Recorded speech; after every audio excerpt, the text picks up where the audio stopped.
You're watching the Military Channel. Go behind the lines. War is hell. In the heat of battle, soldiers rely on close support to get them into and out of trouble. Vertical takeoff aircraft provide that support, neutralizing targets, dropping supplies, and evacuating the wounded. Choppers, jump jet fighters. To foe, they're the ultimate angel of death. To friend, a life-saving angel of mercy. Get ready to dust off as we go back through generations of technology to find out how vertical takeoff weapons became the best of the best. It's time to go ballistic.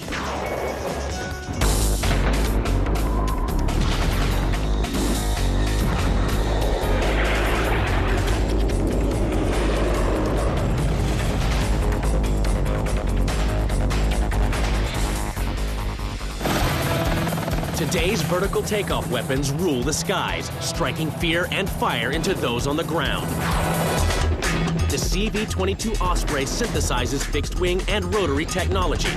Its tilting rotors give it the vertical takeoff capabilities of a helicopter with the range and speed of a fixed-wing plane. It can translate from takeoff to forward flight in 90 seconds, cruise at 246 miles per hour at sea level, ascend to 26,000 feet, and ferry troops nearly 2,500 miles. The CV-22 Osprey will provide long-range Special Forces insertion and extraction and maneuver Marine landing forces across the globe. Now, weaponology will unlock its family tree, going back through generations of technology to reveal how autogyros, utility helicopters, attack helicopters, and jump jets evolved into the next generation of vertical takeoff airframes, the extraordinary CV-22 Osprey. Since the birth of powered flight in 1903, men dreamt of machines that could take off and land vertically. Fixed-wing planes needed large airfields and long runways to get airborne and to land. In wartime, these runways are prime targets for enemy attacks. One of the ongoing difficulties with using air power in aviation tactically is that you've got to have airstrips and airports, and these are tremendous areas of vulnerability. You've got to free yourself. Vertical takeoff would eliminate the need for vulnerable runways, but how to achieve it? How do you launch a lump of static metal into the air without the massive run-up and thrust used by conventional planes? The answer lay in rotary flight. As far back as 400 BC, Chinese children understood the basic principles of rotary flight. The Chinese top consisted of feathers at the end of a stick, which was rapidly spun between the hands to generate lift and then released into free flight. By the early 20th century, feathers were out, blades were in, as inventors began applying the principle of rotary flight to machines made of wood, metal, and canvas. In 1907, Frenchman Paul Cornu became the first man to take off vertically. The first person to get off the ground in what we refer to as a helicopter was a French bicycle maker named Paul Cornu. He designed a double-rotor helicopter with a 45 horsepower engine that ascended vertically. He's pretty well accepted as the first person to fly in a helicopter.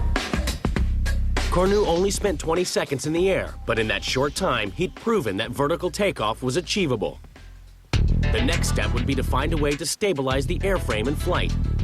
One of the first problems was the helicopter's tendency to flip over as soon as it moved forward through the air. As it moves forward through the air, the rotor that's going forward sees the air moving much faster than the rotor that's coming aft. The result is that that side of the rotor that's going forward creates more lift than that side of the rotor that's moving to the rear. That would mean that the whole rotor would tilt to the left whenever the aircraft moved forward. In the 1920s, a Spaniard, Don Juan de la Cierva, solved the problem. In previous rotary experiments, the blades were rigidly fixed to the rotary shaft, but Cierva evened out the lift by connecting the blades to the shaft with a hinge. He discovered that if you allowed the blade that was going forward to flap upwards and the blade that was coming back to flap downwards, then you would even out the lift from one side of the rotor to the other, so that the aircraft would fly along relatively in level flight. By using hinged rotor blades, Cierva had managed to maintain stable horizontal flight. However, his rotorcraft, the autogyro, had failed the vertical challenge.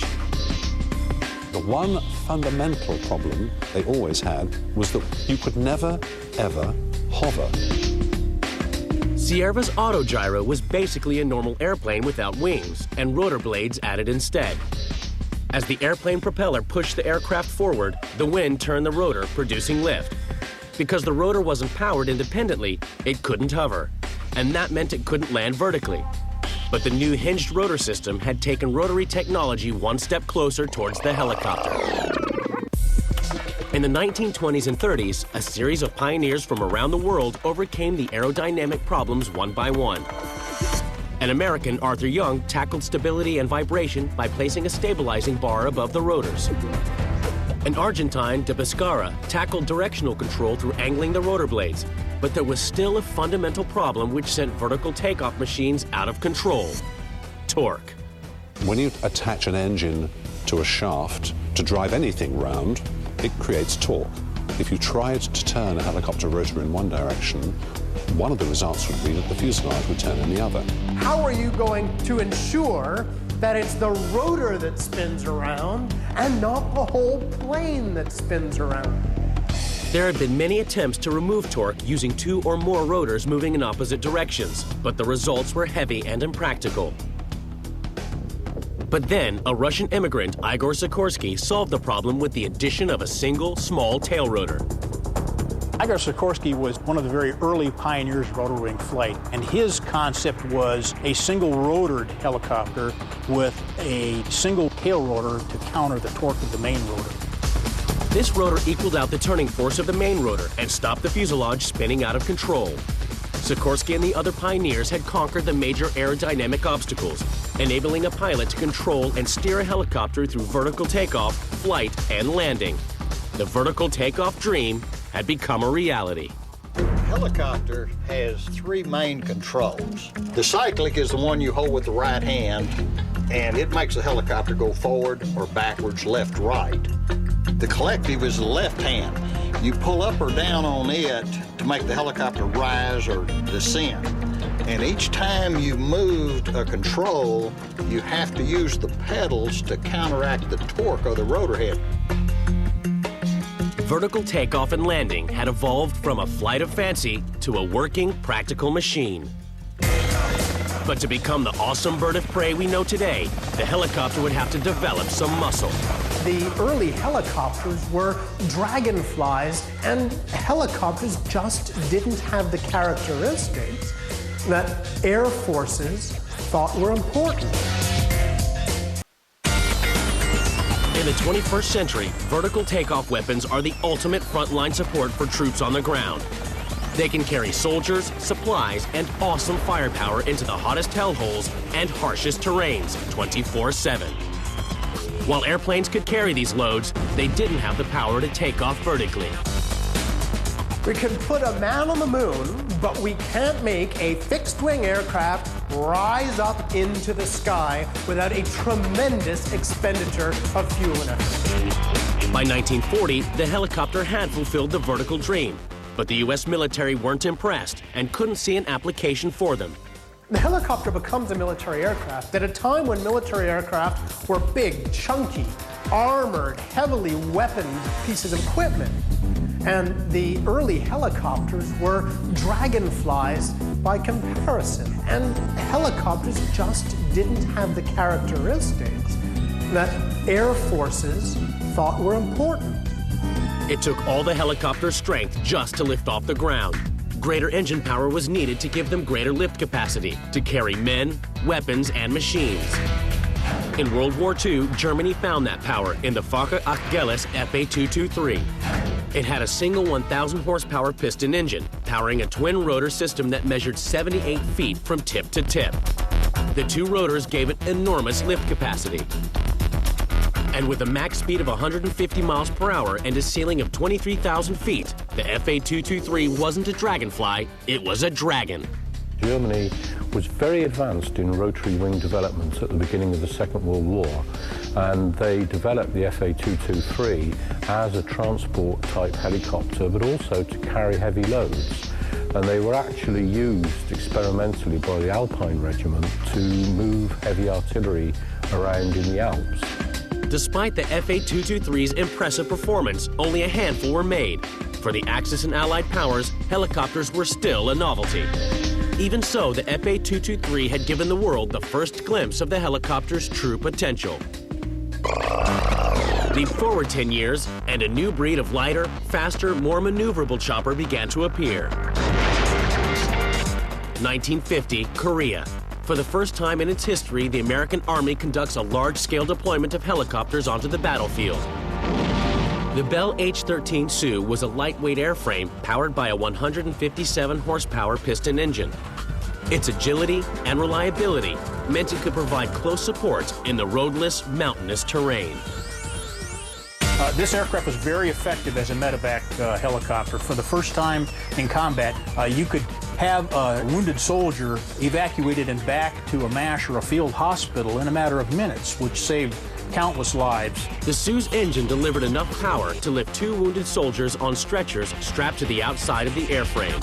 In the course of the war, 23,000 troops were evacuated to MASH units in Korea, 18,000 of them by Sioux helicopters. The Sioux medevac had proved that vertical takeoff and landing was a lifesaver, but a lack of engine power was still limiting the chopper's wider potential. The H-13 basically limited what you could haul and where you could take it to. That's why we don't see large cargo carrying capacities on the aircraft. Really, a co-pilot and 2 stretchers was about the maximum that you were going to get out of it at a sea level condition. And the gross weight and the payload dropped off the higher you went in altitude. The Sioux's piston engine was literally weighing it down and holding it back. Here we have a typical radial piston engine that was used in the early helicopters, but very heavy, producing about 700 horsepower. And the problem, of course, with the helicopter is that you have to lift everything and carry it. So the weight of the engine is actually quite an important factor. Move on 10 years, and that power had arrived. The piston engine had been replaced by a tougher, lighter engine, the jet turbine. And it delivered a massive 1,500 horsepower. The beauty of the turboshaft engine is that it's really a conventional jet engine at the front, so that it sucks in the air, compresses it, mixes it with fuel, but instead of it being expelled out the back as a jet engine would, it actually drives some more blades, which in turn are connected to a shaft. So it's a very simple, effective way of providing power for the helicopter. The turbine engine created a new breed of helicopter, the UH-1 Huey. The chopper was no longer limited to carrying a couple of wounded on external platforms. The Huey had a huge loading bay, which could carry 14 troops, or 3,000 pounds of internal cargo. It could also transport howitzers, jeeps, and crashed choppers with its underslung hook. Today, the turbine engine continues to deliver awesome power to the helicopter, making it the most powerful workhorse on the battlefield. Like the Huey in Vietnam, the Black Hawk brings frontline support as medevac and transporter. But with 2 1,500 horsepower engines, the helicopter's grown some serious muscle. This is the interior cabin, and this is obviously where we carry troops and then internal loads. Right now in this configuration, there's 11 seats. We do have the capability of taking the seats out just by snapping these snaps, storing them, and then we can actually put in 20 to 22 combat troops if that mission required it. We can take all of these seats out and just pack everything up securely to the roof. Also, we have a feature down below where we have a cargo hook. If I hit the switch, falls down, and that gives us the ability to do an external sling load.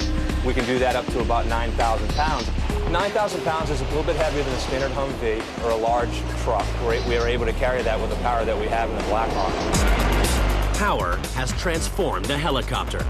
The CH-47 Chinook has 2 5,000 horsepower engines and can carry 26,000 pounds or 55 troops.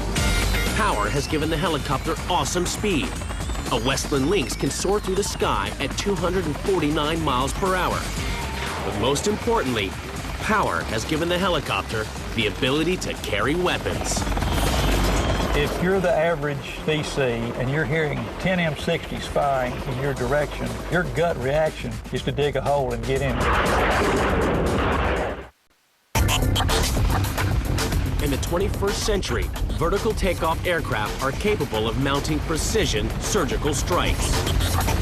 Bristling with cannons and missiles, they are the true terminators of the battlefield. We've got the capability to have a standoff range to where we can't even be heard. You've detected the enemy, confirmed it's a valid target. You start launching ordnance on the enemy. They've not heard a helicopter, they've not seen a helicopter, they've not made any contact with our forces, and the next thing they know, they have precision weapons raining down on their position. Go back to the Korean War, and helicopters didn't pack any kind of weapons. Choppers like the H-13 Sioux went into battle with their blades, their skids, and an attitude.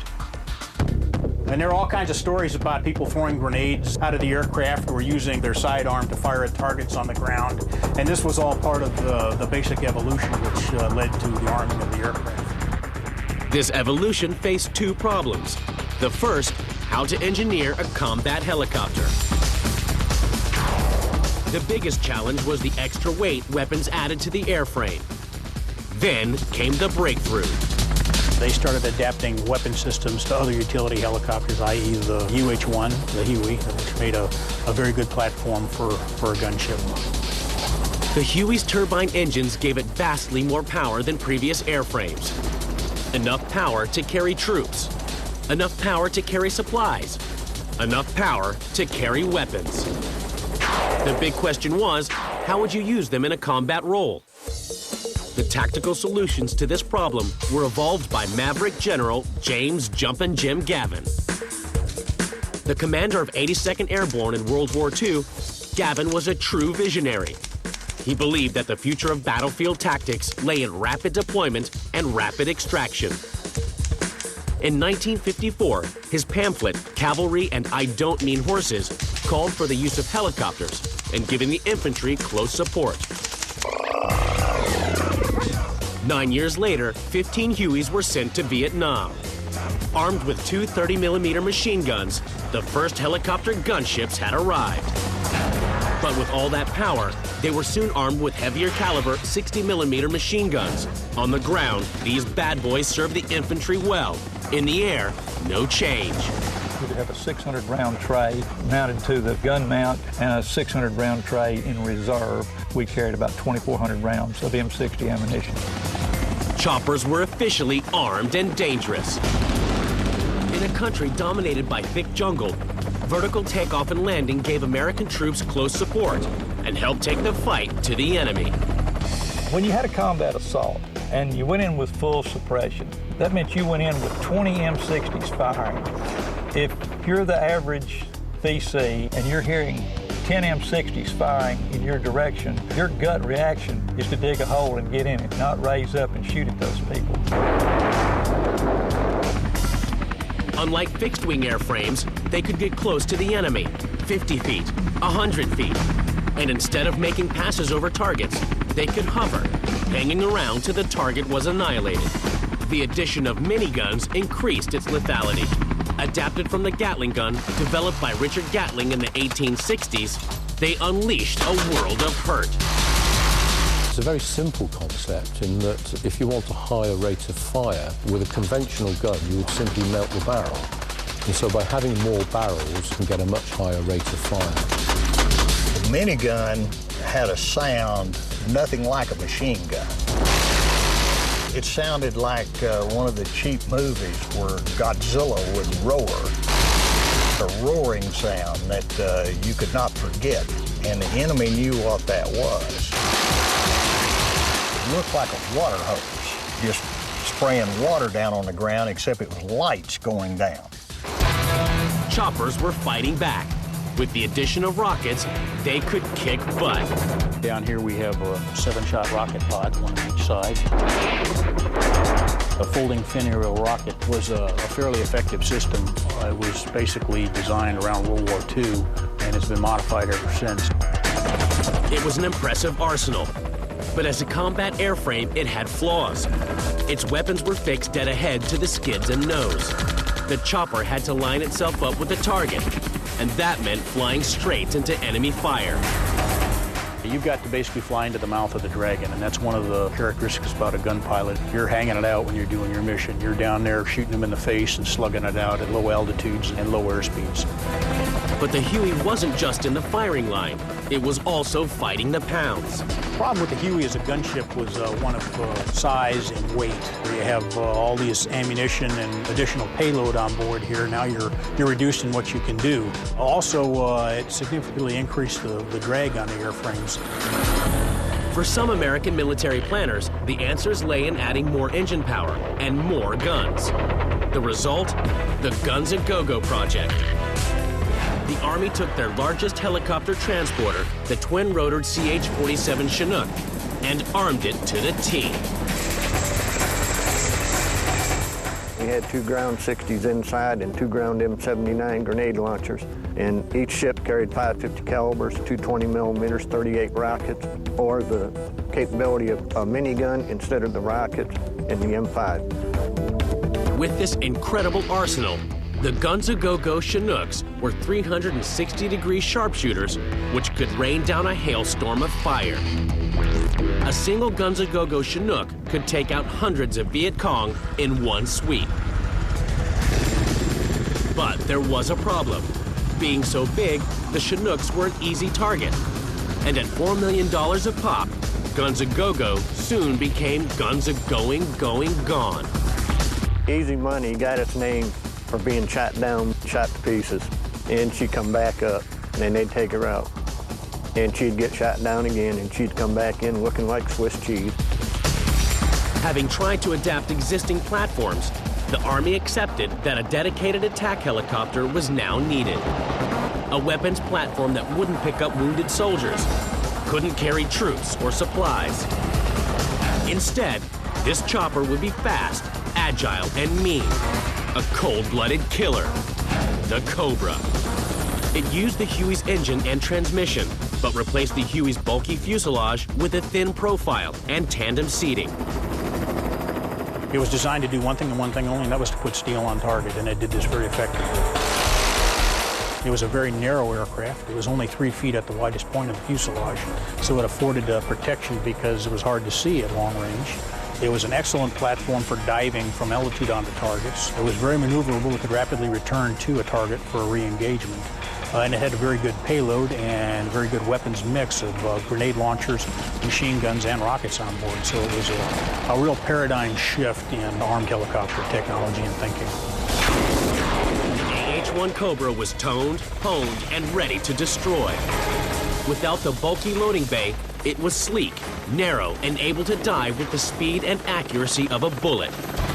The enemy was terrified of that aircraft. When they heard Cobras inbound, and you can tell the difference between a Huey and a Cobra, they were diving in spider holes and crawling back in their trenches and their caves because that minigun would get in the trees with them. The Cobra was a coiled snake, but the enemy soon proved it was ready to strike back. It was now becoming dangerous to get up close and personal. As the technologies of war advanced, so did the anti-aircraft technologies. Shoulder-fired heat-seeking missiles started to appear on the battlefield to force us to change our tactics. No longer was it acceptable to dive from altitude. Now it was important to use the terrain and vegetation to mask yourself and vertically unmask and engage your target from as far away as possible. It was time for choppers to back up or bug out. The goal with any attack helicopter is you want to be able to shoot at a range beyond which your enemy can engage you. If you can only go a mile and you can shoot from 2 miles, you're going to win every time. The attack helicopter was now equipped with the TOW missile system. Developed by Hughes Aircraft, the makers of the Huey and Cobra, it used wire-guided technology. The most significant limitation is it had wires that trailed out beyond it. So as you were shooting, you had to stay exposed, maintain your crosshairs on the target, and track that target the entire time. Out to your max range of the TOW, that was more than 20 seconds of exposure time, and that was well within the air defense artillery system's time to identify you and engage you. So it was a losing proposition from that standpoint. 15 years later, the problem was solved. The Cobra was replaced by the AH-64 Apache. It deployed a revolutionary new missile, the Hellfire. From 5 miles away, the Apache could hover, target, and annihilate. We've got the Hellfire missile system, which is designed primarily as an anti-armor weapon system. It'll defeat armored vehicles from close range all the way up to a very long range. There are two basic missile systems that we carry. The first system replaced the tow missile's wires with lasers, pinpointing targets with deadly accuracy. You only have to terminally guide the missile on the target for the last so many seconds. It's about 10 seconds. So you can limit your exposure time. You can launch the missile, settle back down behind some trees, maneuver if necessary, and then pop back up and terminally guide that missile onto the target. In the latest Hellfire system, a pilot doesn't even have to see the enemy to destroy it. The other one is a radar-guided missile system. We've got a fire control radar mounted on the top of a longbow. I can either use my own radar or I can receive a radar target from another aircraft. Once I confirm that that is a valid target, I can launch that radar missile, and that missile takes care of the guidance with its own internal radar from launch to the impact of the target. In the past 60 years, vertical takeoff and landing has meant the difference between victory and defeat, life and death. But this unique ability also makes them vulnerable. If choppers were going to take the heat, survivability was key. Fixed-wing aircraft fly at speed, at altitude. Choppers fly low, fly slow, and take a lot of hits.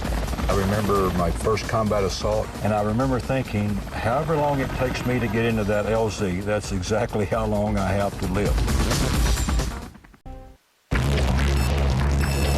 Today's fixed-wing fighters scream high over the battlefield at supersonic speed. At 1,000 miles per hour, they're hard to spot and even harder to hit. Helicopters, different story. Thrust right into the center of the action, helicopters and crews are prime targets. Since they blasted their way into battle, men have fought to bring them down. To keep on packing the punches, they needed to develop ways to take a pounding. Survivability became key. I remember my first combat assault going into this hot LZ. I had this panoramic view with the Bird Dog aircraft firing Willie Pete rockets on either side, gunships orbiting and circling and firing machine guns and rockets. And I remember thinking, however long it takes me to get into that LZ, that's exactly how long I have to live. Go back 60 years, and it wasn't the enemy that had the pilot scared, it was the chopper itself. Rotary flight was a risky business, as pilots struggled to control the whirring blades above their heads. Early rotary wing flight and pioneering was extremely dangerous. You were essentially sitting underneath a large food processor, and the rotor systems were extremely unreliable at the time too, so you were really hanging it out when you were experimenting with rotary wing aviation. 50 years later, helicopters had advanced. They were more reliable, but survivability was still an issue. In the Korean War, few pilots relied on their harness, their helmet, and a whole lot of luck. More thought went into the utilization of a helicopter in a battlefield than did thoughts of how to make the aircraft least susceptible to ground fire and crash worthy. So to be a pilot in an H-13 in Korea in anywhere around the front line was an extremely dangerous job. The Su's huge glass canopy earned it the nickname Fishbowl. It gave the pilot great visibility, but absolutely no protection from incoming fire. The H-13 Su saved thousands of lives in Korea, but the crews were paying the price for their bravery. Fast forward to Vietnam, and some improvements had been made. In the Huey, vulnerable parts of the aircraft, including the cockpit, were now protected with ballistic plates. Sometimes it worked. I saw a medevac helicopter one time that had been hit with a mortar round. It had hundreds and hundreds of holes in it. It looked like Swiss cheese, and they were able to fly that thing off this Special Forces camp. But the improvements to pilot safety didn't extend to the passengers sitting in the back. Crew chiefs had chicken boards, chest protectors was a technical name. And this is an armored plate, and these would actually stop a .30 cal round. The crew members would sit on these things to protect their bottoms. Normally, we would take the back out and sit on the back. Under where I'm sitting is nothing but some light tin. So consequently, sitting on that chicken board gave you much more protection than having it behind your back.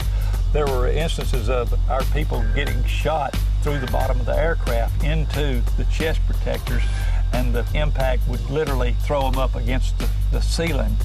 But all they got out of it was a bruised butt and walk away, live to fight another day.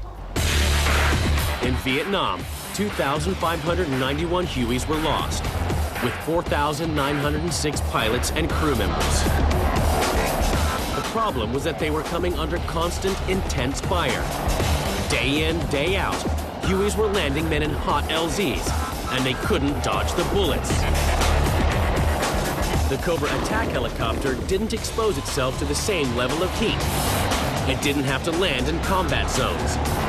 And its narrow fuselage made it a smaller target for incoming fire. But it did have an Achilles heel. The front seat of the Cobra was always one of the most dangerous places to be because there was absolutely no attenuation in the seat. I've got a small spinal compression to attest to that. And also the telescopic sight unit, which extended into the cockpit, became a liability in a crash sequence because the pilot's face or head may be struck against the sight unit, and the blade, as it flexed down, could possibly come into the canopy and hit the pilot. Not all American helicopters were as vulnerable. The OH-6 Cayuse was one tough bird. Nicknamed the Flying Egg, it hit Vietnam in 1968 and was used for command and control, observation, target acquisition, and reconnaissance. Like a featherweight boxer, it was fast and nimble enough to get out of trouble. Its four-blade rotor reduced noise and made it stealthy. And even though it had a glass chin, the Flying Egg rarely cracked. Well, they called it the Flying Egg. Obviously, you can see the similarities to an egg here, and one would think that an egg is somewhat vulnerable. However, in the crash sequence, the landing gear would shear off and the rotor system would shear off, as well as the tail boom there, and the fuselage with its occupants would come rolling to a stop like an egg, and people would come running to the crash site thinking the worst and open the door, and the crew would crawl out unscathed. In Vietnam, these men were the lucky ones. They survived even though their choppers were lost. Each crashed chopper clocked up $500,000 on the register. The cost of life, compounded by the cost of the choppers, persuaded the Army that the next generation of airframes would factor survivability as a primary feature. Fast forward to 1979, and this vision was realized. The result? The UH-60 Blackhawk. The replacement for the long-serving UH-1 Huey utility chopper, it broke new ground in crashworthiness. One of the strengths of the Blackhawk and one of the things that makes it so survivable is its ability to save the occupants and the pilots in a crash sequence. If you look at this is our main landing gear strut. And what we have here is we have two struts. We have an upper and a lower.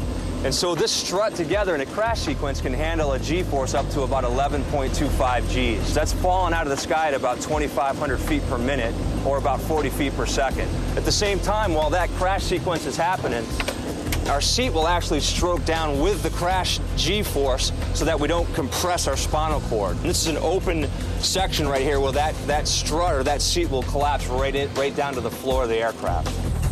And another groundbreaking step.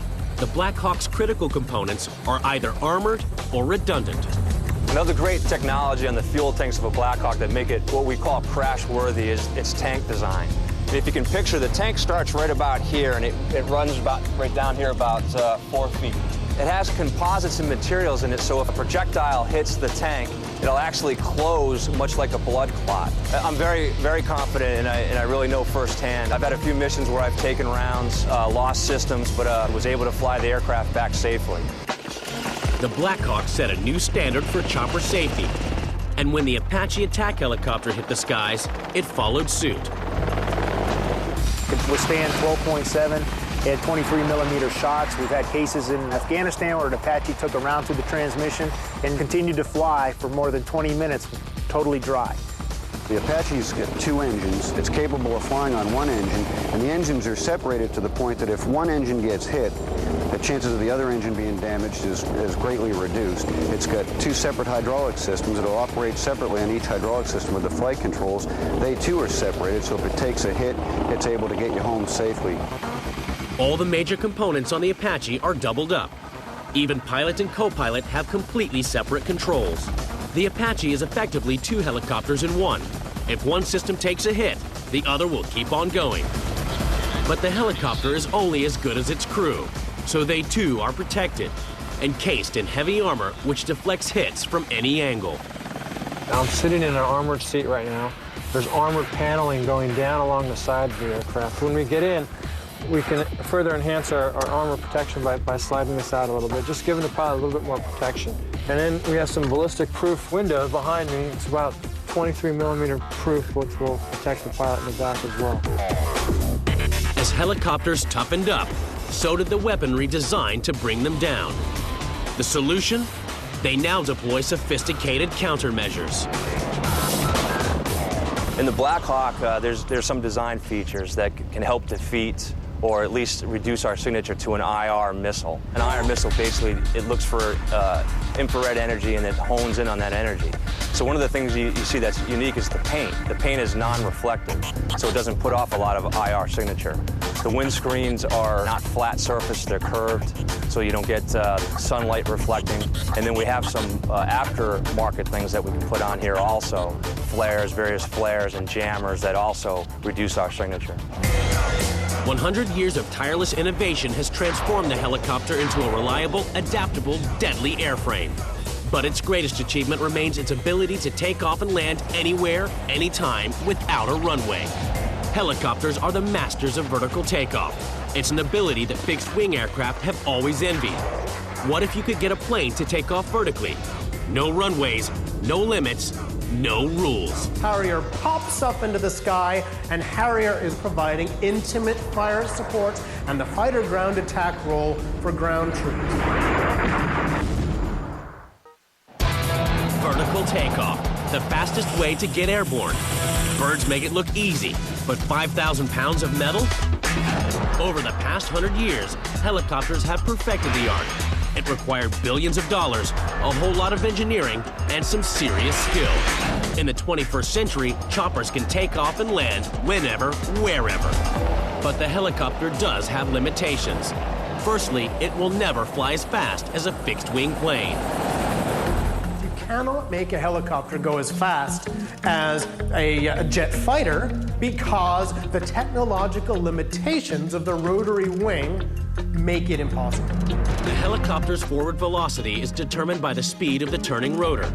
When the helicopter reaches a certain speed, the air traveling over the rotors will be moving at the same speed as the retreating blade, which means that that blade is no longer producing lift and stalls.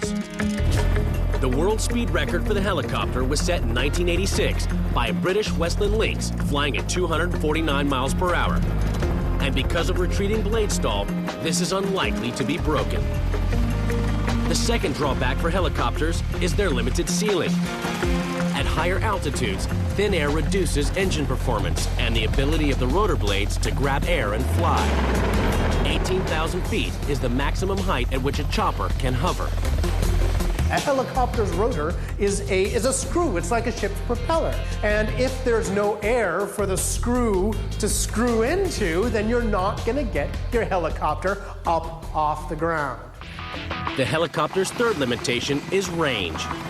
Fixed-wing aircraft can cover thousands of miles. Helicopters, not even in the same ballpark.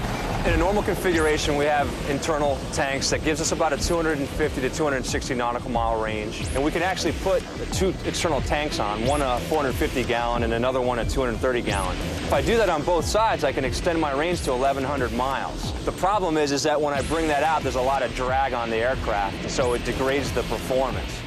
Altitude, speed, range. Fixed-wing airplanes beat helicopters every single time. But there's one thing choppers can do that planes have always envied. They can take off without runways. Airfields are really difficult to defend, and they tie the aircraft down to certain predictable patterns of operation. How much better would it be if we could get rid of those airfields and just pop up wherever you like, pop down wherever you like, and still deliver that air power? By the 1950s, air forces around the world had seen what choppers could do. Rapid deployment without runways would give them a huge strategic advantage. You got to keep in mind, in the 50s and the 60s, we were in the middle of the Cold War, and rapid deployment fighter interceptor aircraft was on everybody's mind. In the first half of the 20th century, rotary flight was the only vertical takeoff option. Existing engines weren't powerful enough to launch a plane vertically into the air from standstill. Then came the breakthrough. In 1943, Frank Whittle tested his new jet engine in a prototype Meteor airframe, and with it came the potential for vertical flight. Move on 10 years, 1953. The British military began experimenting with ways of using jets to create vertical lift. The result? The extraordinary flying bedstead. Flying bedstead basically was a frame with an engine and a pilot on it, and basically it produced enough lift to get it in the air and proved the concept that if you put enough thrust behind a brick, you can get it airborne. Using the exhaust from the jet to produce lift and further exhaust nozzles pointing sideways to control the machine, the bedstead rose 8 feet off the ground, hovering for 8.5 minutes. The race was now on to produce an operational vertical takeoff fighter. In the first serious tests, engineers sat the planes on their tails, treating them more like rockets. Of course, the pilot's looking up and has no idea where the ground is or what's going on behind him, so takeoffs are one thing, but landings are certainly another thing. Control was the main problem facing the designers. How to translate from vertical takeoff to horizontal flight, and then back again to the vertical mode for landing. But lessons had been learned with the flying bedstead. Using the exhaust system to create lift, Sir Sidney Cam, designer of the Hawker Hurricane, was able to create the world's first vertical takeoff fighter, the Harrier. If you want to do a vertical takeoff, you move the nozzle lever in the cockpit backwards. That points the nozzles down at the ground. Then, if you open the throttle, the exhaust comes out here and lifts the aircraft up off the ground. When you've got it off the ground and you then want to accelerate the aeroplane, you take the nozzle lever and you just push it slowly forward, and you're swiveling the nozzles round until it's in conventional flight. The system was called vector thrust and used the exhaust to create lift and forward movement. It also solved the problem of controllability. Exhaust nozzles on the nose and wings enabled the pilot to maneuver his plane in any direction. Sir Sidney's design became known as the Harrier jump jet. On land, it didn't need a runway. At sea, the danger of takeoff was reduced. Only one question remained. How would it perform in combat? In the 1980s, the Harrier cut its teeth in the Falklands, protecting the British Navy's fleet as it tried to take back the islands from the Argentines. In Operation Desert Storm, the U.S. Marine Corps Harriers became the most forward deployed strike fighter, launching every 23 minutes during the ground offensive. Freed from the shackles of runways, jump jet technology revolutionized fixed-wing versatility. Harrier drops in a farmer's field, Harrier refuels, rearms, Harrier pops up into the sky, and Harrier is once again providing intimate fire support and the fighter ground attack role for ground troops. This new technology also gave the Harrier a tactical edge in aerial engagements. With vectored thrust, you can put these nozzles down at 600 knots, and it's almost like going into a brick wall. The airplane slows down very, very quickly. If one had an enemy behind, if you came into the hover stop, we would slow down quicker than any other airplane. So he would probably overshoot, and you can get a shot. Vertical takeoff used to mean helicopters. With the advent of the Harrier, it meant planes as well. Now, in the 21st century, the fusion between the two has taken another twist, and a new vertical takeoff contender is born, the CV-22 Osprey. Using tilt-rotor technology, it combines the speed, range, and fuel efficiency of a turboprop aircraft with the vertical takeoff, landing, and hover capabilities of helicopters. With a massive development budget and a whole lot of interest from the military, it looks like the CV-22 is set to be a prime mover on the digital battlefield. Drawn together, the branches on its family tree reflect its unique genesis. A 2,000-year-old Chinese toy inspired the first rotary pioneers. A Spaniard, an Argentine, and a Russian mastered vertical takeoff. Improved engines turned helicopters into lethal weapons. And jump jet technology allowed planes to take off without a runway. The result? A fusion of rotary and fixed-wing flight, the CV-22 Osprey. Weaponologically, it's one hell of a bird. You're watching the Military Channel. Go behind the lines.